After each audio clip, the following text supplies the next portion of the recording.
Hello friends, good evening. आज भारत की सबसे बड़ी समस्या जो है वो शिक्षा से संबंधित है। क्या सरकार इतनी कमजोर है कि एक शिक्षा प्रणाली में सुधार नहीं कर पा रही है? आए दिन बेरोजगारी का मामला इस कदर फैला हुआ है जिसकी चर्चा भी नहीं की जा सकती। जैसा कि आप थंबनेल में जितने भी शिक्षक गण लोगों का देख रहे होंगे आप, अभी हाल ही फिलहाल में बहुत चर्चित विषय है ये रेलवे एनटीपीसी के विवादों को लेकर।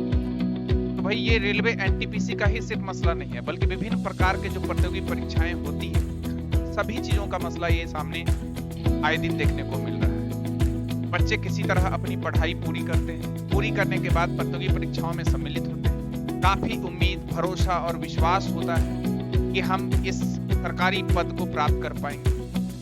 पहली बात तो इसकी सरकारी वैकेंसी अच्छे से निकल नहीं पाती, और यदि निकलती है तो उस केस में भी क्वेश्चन पेपर कभी लीक हो जाता है, कभी कोई दूसरा मसला आ जाता है, कभी कुछ, और किसी न किसी कारणवश का हवाला देते हुए उसे कैंसिल कर दिया जाता है। क्या है ये? आखिर हो क्या रहा है? ये सिस्टम किस ओर जा रही है? हमारी जो बुनियादी स्तर है उसे सही करने की आवश्यकता है। अभी कोरोना के समस्या से सभी लोग अवगत होंगे। मैं मानता हूं अभी संपूर्ण विश्व जगत जो है वो कोरोना से पीड़ित है, किंतु इसकी सबसे अधिक समस्या शिक्षा जगत से ही जुड़ी है। ऐसा क्यों? जबकि कई दुकानें, टेम्पो, ऑटो, बस, ट्रेन, जितने भी आप देखोगे, नेताओं की रैली, विभिन्न प्रकार के समारोह, सारा चीज संपन्न हो रहा है, लेकिन एक शिक्षा ही ऐसा क्यों है जहां पर हर एक तरह का पाबंदी लगा दिया जाता है?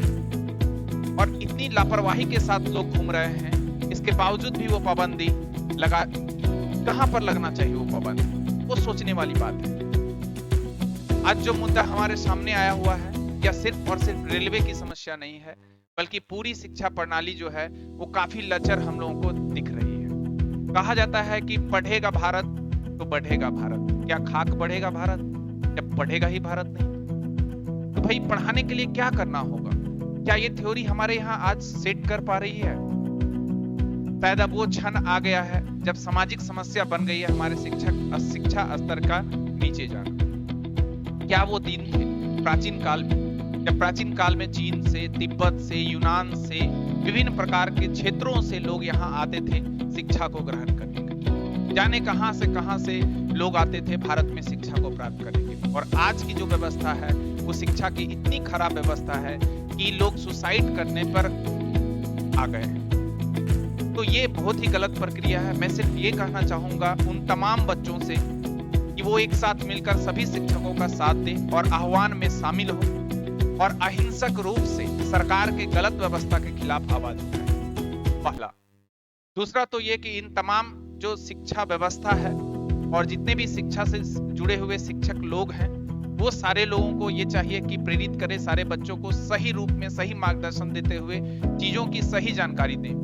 और तीसरा, मैं सरकार से भी गुजारिश करूंगा कि आप इन सारे मसले को जल्द से जल्द ठीक करें और उन बच्चों का भविष्य को सुधारने का काम करें, क्योंकि आप जानते हैं कि आज का बच्चा ही कल का कर्णधार होता है। अतएव बस सरकार से हमारी यही विनती है कि आप शिक्षा प्रणाली को सुदृढ़ करें और वो प्राचीन भारत जो सोने की चिड़िया के नाम से मशहूर हमारा भारत हुआ करता था, आज वो फिर से उस तरह से लौटा है।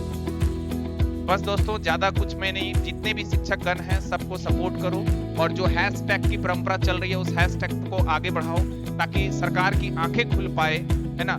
और याद रखना कि हिंसक तरीका नहीं होना चाहिए। आप अपने आप को क्षति मत करना और एक सुदृढ़ नींव और सुदृढ़ इरादों के साथ आगे बढ़ो। और हम सभी शिक्षक लोग एक साथ हैं, सभी बच्चों के साथ हैं। ओके।